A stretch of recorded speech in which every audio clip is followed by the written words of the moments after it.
자, 우선 먼저 배터리 전압을 측정해 보도록 하겠습니다. 여기 현재 시동은 걸리지 있지 않고요. 극성 검정색 마이너스에 꽂고 그런 상태에서 플러스에 측정을 하게 되면 전압이 나오는 게 현재 12.53V가 출력되고 있네요. 12.53 이게. 그러면 이제 시동을 걸고 몇 볼트가 되는지 살펴보겠습니다. 12.53에서 잠깐 시동을 좀 걸어 보겠습니다.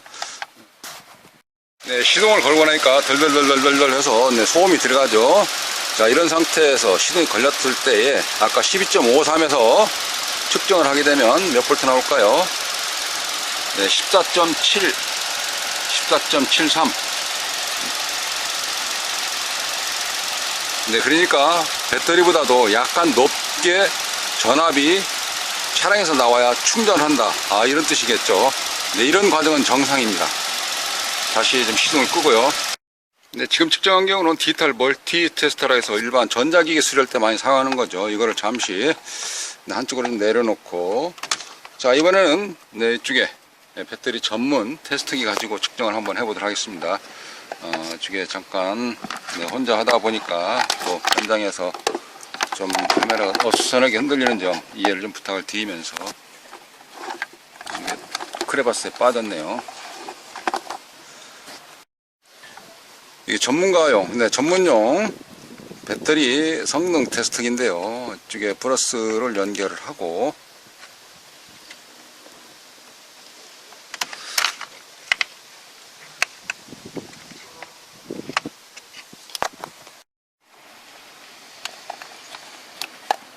마이너스를 먼저 연결을 하고, 이쪽 이어서 플러스를 연결해 보겠습니다.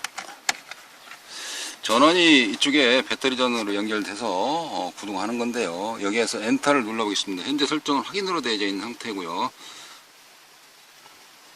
자, 이런 상태에서 차량 내, 차량 외부, 차량 내죠. 배터리 테스트.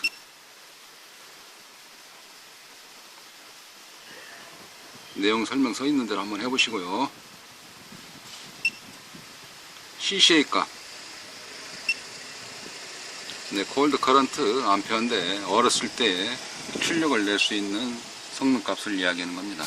배터리마다의 고유의 여기에 써 있는 용량이 있거든요. 그 용량, 여기 같은 경우는 현재 이걸 먼저 볼까요? CCA 해서 보이시죠? 여기는 320, 300 써 있지 않습니까? 그 값을 얘기하는데 그 값 범주 내에서 측정을 해보는 건데요. 자, 여기서 CCA 값을 측정해 보겠습니다. 현재 65% 충전 및 재검사가 필요하다 라고 배터리 성능을 이야기해 주고 있습니다. 오른쪽 하단에 보시면 VOL 12.37V고요. CCA 값, 그 위에 바로 현재 보시면 328 나왔죠. 여기 기본 내장되어 있는 그 값이 320, 300 되어져 있는데 현재 값은 328 값을 가지고 있네요. 그러니까 성능 자체는 좋다라고 이야기를 할 수가 있는 것입니다. 500이라고 써 있는 것은 세팅 값을 이야기하는 것이고, 그 다음에 내부 저항이 나오고 있습니다. 내부 저항은 9.18. 9.18이면 그렇게 성능이 좋은 편은 아닌 것입니다. 일반적인 이런 테스트 가지고 저항에다 놓고 측정을 하게 되면, 이거 저항에다 놓고 측정을 하게 되면 이 테스트기 망가집니다. 저항값을 잴 수가 없어요. 그러나 여기 전문용 같은 경우는, 이 전용으로 나와 있는 이런 것 같은 경우는 배터리 내부에 저항을 측정을 할 수 있다는 것이죠. 그래서 R이라고 써 있는 게 레지스터 값이 현재 9.18ohm이 된다, 이렇게 이야기를 해주고 있는 것입니다. 그러니까 배터리 성능을 봤을 때에 얼마만큼 오래 쓸 수 있느냐, 그런 것을 보여주는 것이죠. 앞으로 전기차가 나왔을 때 배터리 가격이 굉장히 비슷한데 1000만원씩 넘는 걸 한 번씩 가르려 그러면 중고차를 매입했을 때 이 배터리 고철 산 거나 똑같을 수가 있습니다. 그래서 그런 때에 도움이 될 수 있기도 하고요. 충전을 다 시켜갔는데 방전이 빨리 된다든지, 그러한 경우는 캠핑 다녔을 때, 그래서 파워뱅크라든지 그런 거 내부의 성능 검사를 한다 그러면은 이런 테스트기에서 기본적인 설정 몇 가지 내부 레지스터 값이라든지 그 다음에 CCA 값, 이런 것들을 가지고 살펴보시게 되면 내가 과연 납덩어리 고무를 샀는지, 아니면 고철을 샀는지, 네, 그런 경우를 살펴볼 수가 있다는 것이고, 고속도로 막 가다가 네, 중간에서 퍼지지, 우리말로 멈추지 않을까, 네, 그런 것들을 이와 같은 테스트를 가지고 미리 점검을 하게 되면 이 용량, 이거는 어느 정도 쓰겠다라는 경우를 우리가 예측을 해볼 수가 있다는 것을 설명드릴 수가 있는 것입니다. 네, 준비되어져 있는 제품이 하나 더 있습니다. 이게 이제 펄스 충전기라고 이야기를 합니다. 펄스. 네, 충전했을 때 배터리 복원, 배터리 재생할 때 쓴다 라고 해서 이와 같은 펄스 충전기를 사용하는 경우가 있습니다. 자, 여기서 G사항 하나 설명드리겠습니다. 강조할 내용. G. 절대적으로 하면 안 되는 일. 펄스 충전기를 가지고 이 배터리를 떼지 않은 상태, 차체에서 분리하지 않은 상태에서 펄스 충전기를 해서 충전하시면 안 됩니다. 엔진에 들어있는 CPU라 그런 ECU, MCU, 머신에 해당되어져 있는 네, 그러한 ECU, 그런 저장값들, 운영할 수 있는 프로그램 값들, 네, 그게 손상될 수가 있다는 것이에요. 그러니까 절대 차체에다가 묶어놓고 그리고 펄스 충전기에서 배터리를 충전하시면 안 된다는 것입니다.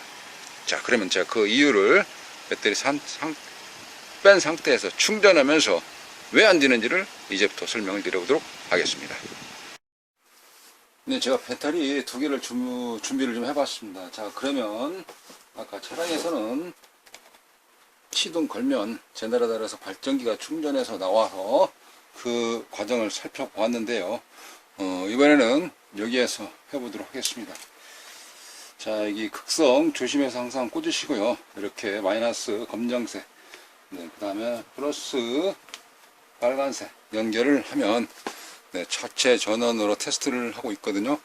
자, 그럼 여기서 이제 버튼 한번 눌러 보겠습니다. 확인 버튼을 누르면 지금 첫 번째 배터리 연결을 해 놨거든요. 이런 상태에서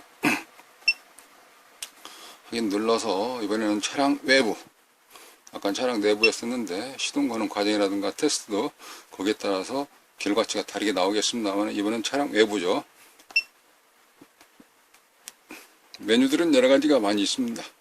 네, 기본적으로 하는 거 CCA가 배터리가 90A 짜리인데 이거 배터리 한도 CCA 범위 내에서 측정을 해보도록 합니다. 여기는 지금 CCA 값이 333 돼 있네요. 333. 내부 저항이 9옴. 네, 내부 저항이 9옴으로 되어 있고요. 이게 9옴에 333. 네, 기억하시고 앞에 거 측정해 볼게요. 마이너스 그대로, 그 다음에 플러스 연결을 하고 확인. 차량 외부 네, 기본값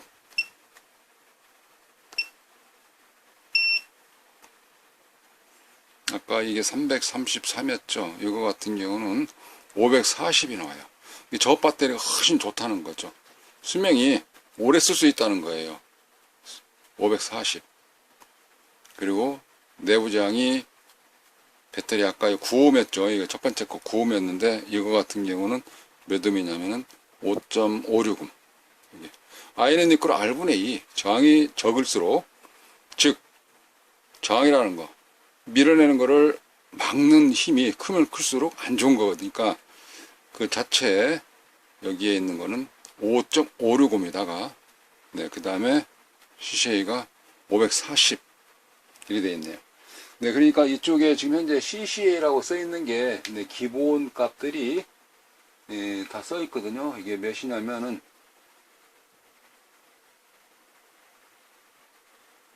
710이네요. 이거는 710. 안 보이시죠? 잠깐만 카메라를 가져가서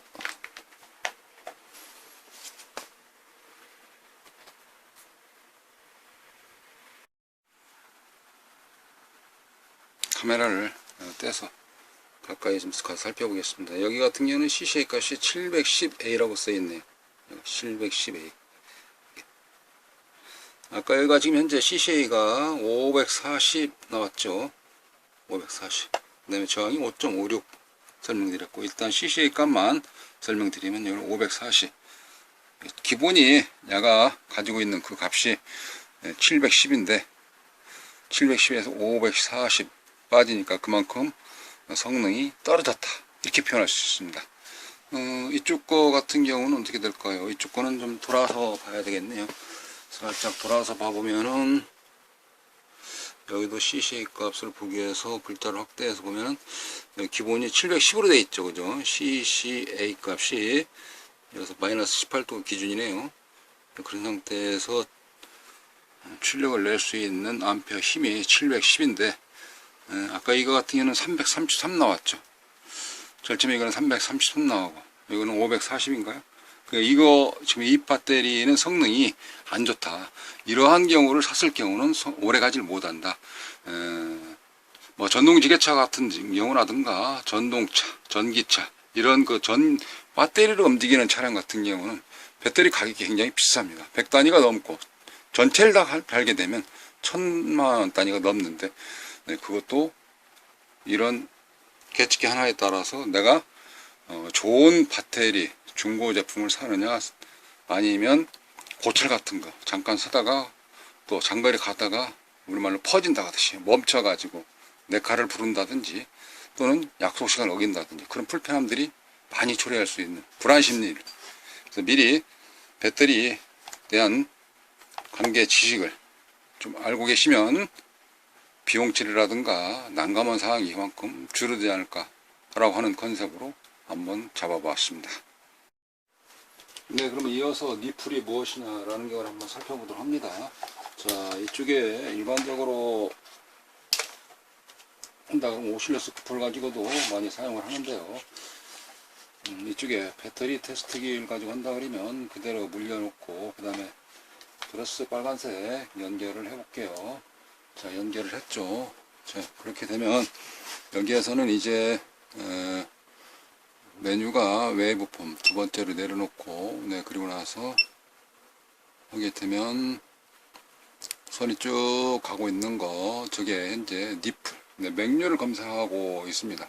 반뜨기 나온다는 거, 깨끗하다고 보여지는 것이고요. 그 밑에 또 숫자로도 보여집니다.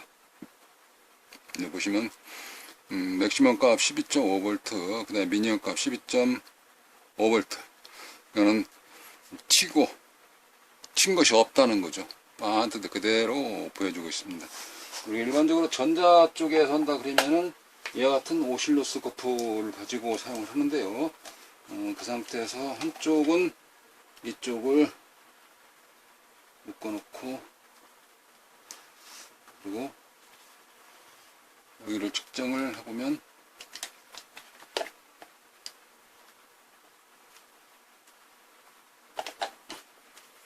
이렇게 해서 놓고 측정 한쪽을 이제 대보면은 저 맨 위에 쪽을 얘기하는 거거든요. 지금 위로 올라가죠. 그 줄이 반뜨되게 나온다는 거, 그건 니플이 없다, 맥류가 없다는 거예요. 파도 치듯이. 예전에 캐콘에서 보시면 울렁울렁 줄렁줄렁 하는, 네, 그런 코너가 있었는데, 네, 그걸 연상해 보시면,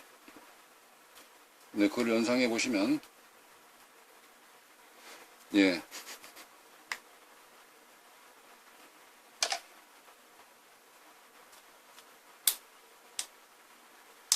암페어가 엄청 세가지고 이게 이제 왜 따닥 소리 났냐면요, 여기 가운데 맨 위 가운데 심이 있고 그 주변에 어스선이 있죠. 이게 어스선하고 쇼트 나니까 용접 오듯이 따닥 소리 나서 이렇게 그랬던 내용이었습니다. 따뜻하고 뺄라르니까 용접되다시피 잘 안 빼지는, 내가 눌었다 그러나요? 네, 그런 거네요. 좀 더 주의가 좀 필요할 내용 같습니다. 다른은 그걸 인해 가지고 다른 것이 손상을 입을 수 있기 때문에 그런 때는 좀 주의해야 될까. 이게 이제 그 니플 맥류를 살펴보는 과정이었습니다. 아까 이쪽으로 맥류를 살펴보다가 디딕 튀었는데,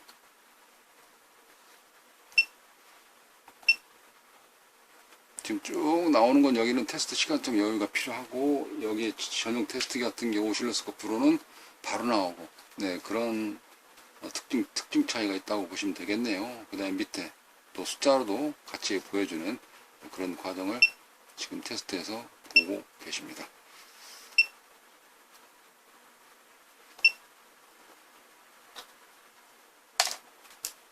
몇 가지는 이제 테스트 장비를 해봤고요.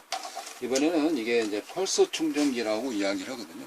펄스 충전기를 가지고 플러스 마이너스 극성 잘 연결을 해서, 자, 이렇게 마이너스 연결을 하고, 그 다음에 여기는 플러스 연결을 했습니다. 네, 그러보면은 윙 하면서 안에 팬이 돌아가고, 모드 같은 경우는 충전기 자체에서 이게 배터리, 뭐 니카드 배터리라든지 리튬이온 배터리 이런 거 있지 않습니까? 그래서 그런 거 배터리 충전하는 배터리에 따라서 그러는데, 오른쪽 같은 경우는 리펄스 펄스 재생기, 그런 상태에서 놓고 배터리 용도의 설정을 맞추고 전원을 투입해서 극성에다가 연결을 하면 윙 하고 충전이 되고 있는 상태입니다. 자, 이런 상태에서 다시 스코프를 가지고 아까 제가 차량에서 노이즈, 냉류에 대해서 설명을 드렸다시피 스코프를 가지고 측정을 해 보도록 하겠습니다.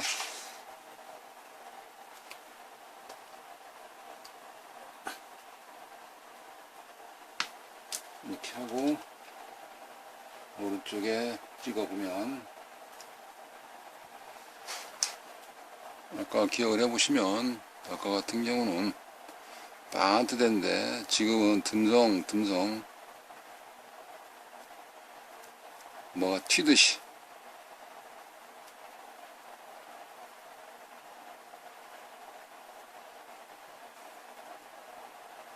펄스 충전기 자체가 어떤 이 높낮이, 네, 그리고 파형이 구형파냐 톱니파냐 이런 거 하고, 그 다음에 속도, 거기에 따라서 이게 다르게 보여진다고, 가격도 틀리고 브랜드마다 특성이 다르게, 그렇게 해서 성능이 어떻게 배터리 보관, 재생, 네, 그 성능이 다르진다 라고도 볼 수가 있겠습니다.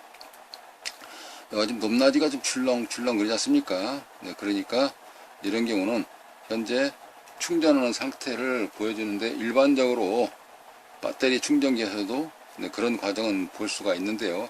그거 말고 중간중간 한 번씩 튀는 그 과정 그 자체, 예전에 이제 펄스가 굉장히 좀 약하게 보이는데, 네, 배터리 암페어라든가 이런 거 저런 거에 따라서 약간씩 높낮이가 좀 다르게 보이긴 하더라고요.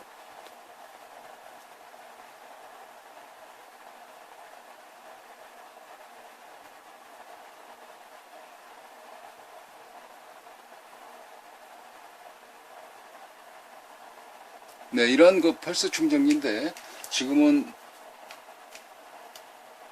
시각적으로 많은 것을 많이 못 느낄 수가 있어요. 그런데 우리 전자파처럼 느껴지는 이게 파가 막 그렇게 보이는 거, 그런 것처럼 충전을 하고 있습니다.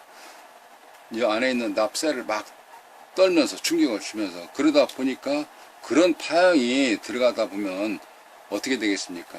여기서는 효과가 있을지 없을지는 저기 이 성능 테스트 해가지고 그 값을 또 본다든지 수명 연장되는지 확인해 보시면 될 거고요. 그리고 그 이후에 차량에다가 장착을 해놓고 이런 파가 막 반트돼 가야 되는데, 이렇게 하다 보면 그 파형들이 어디로 가냐면 ECU, 엔진에 전자장비로 들어가서 엔진에 들어가 있는 전자장비, 전자기기들, 이런 부분들이 일부 값들이 변경된다는 거죠. 쉽게 해서 펌웨어라든지 놈 데이터, 이런 값들이 바뀌면서 이상하게 동작을 안 되는 거. 왜 그러냐면, 간단히 생각한다면 프로그램이 손상을 입는 거예요. 내비게이션도 제일 처음에 사시게 되면 거기에 맞는 맵, 지도 같은 경우도 업데이트를 하고, 펌웨어도 중간중간에 업데이트하고 그러지 않습니까? 그런 내용들이 흐트러진다는 거예요. 이상이 생긴다는 거예요. 그러니까 그렇게 된다는 거는 이런 거 장비를 가지고 거기다가 그렇게 하면 좋지를 않다는 겁니다. 예. 그러니까 충전할 때는 지금처럼 떼놓고 충전하시라는 것을 말씀드리는 것이 이번 시간 컨셉이었습니다. 그러다 보면 설명이 좀 중복되거나 길어지기도 하네요. 자, 아까 이게 얼마 나왔냐면 333 나왔거든요. CCA 값이. 그러면 마지막으로 이거 한번 찍어보고 정리를 하겠습니다. 자, 이 값을 여기다가 이렇게 찍고, 그다음에 플러스 빨간색 연결해서 아까 이 값이 CCA 값이 333에 5미 9옴이었던가요? 9점 몇 옴이었던가요? 잠깐이었지만 그래도 한번 살펴보도록 합니다. 자, 여기에서 배터리 외부 기본값으로 CCA 500 설정은 그대로 해놨었죠. 현재 333.9. 큰 차이가 없네요. 똑같은 바뀐 건 없습니다. 예전에 제가 한번 가지고 있는 거라서 한번 이것을 했거든요. 그랬더니 330, 아까 3이었는데 335인가요? 여전 크게 변화가 없습니다. 하긴 시간이 얼마 안 됐으니까 또 그럴 수 있기도 하고요. 이게 교체라고도 써 있는데, 이런 걸 가지고 이제 점검하는데, 이런 거 점검한 상태 가지고 배터리가 어느 정도 바꿔야 되겠다. 우리가 보통 한 4, 5년 정도 되면 에어컨 쓰고 주고 그러다 보니까 배터리를 한 번씩 바꾸게 되는 그런 경우도 있지 않습니까? 좀 더 오래 쓸 수도 있기도 하고요. 거기에 연동돼서 말씀을 드렸던 내용입니다. 그걸 좀 더 수치로 좀 본다 그러면, 치수로 본다 그러면 CCA 값이라든지 그 다음에 레지스터 R 값, 내부 창, 이 값을 볼 수 있는 계측 방식, 거기에 대해서 잠깐 설명을 드려보았습니다. 나머지는 상상해서 참조하시고요. 요점 정리 없이 마무리하도록 하겠습니다. 감사합니다.